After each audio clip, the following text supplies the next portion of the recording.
হরে কৃষ্ণ।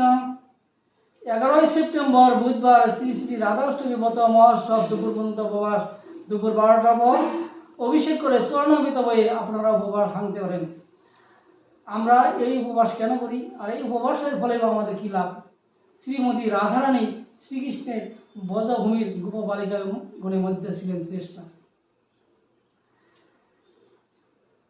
যারা নাকি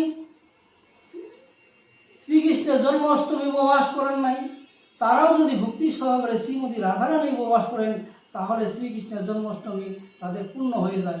কিন্তু যারা নাকি শ্রীকৃষ্ণের জন্মাষ্টমী উপবাস করেছেন কিন্তু রাধাষ্টমী পালন করার কোনো নামই নিচ্ছেন না, হয়তো করবেন না, কিন্তু তাদের কোনো লাভই হবে না।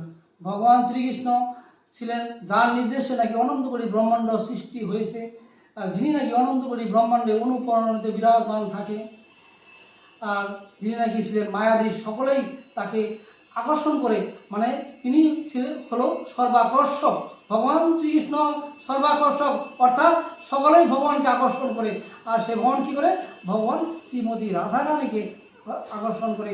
তাই রাধারানী এই বিষয়ে ভগবান শ্রীকৃষ্ণই জানতে পারে না, তাহলে আমার মতো অধম একজন ব্যক্তি কী করে রাধারানীর বিষয়ে জানতে পারবে? তাই যদি জানার ইচ্ছা হয় গুরুজনকে জিজ্ঞাসা করবেন, তস্মাৎ গুরুং প্রপদ্যন্তে জিজ্ঞাসু শ্রেয় উত্তমম। হরে কৃষ্ণ।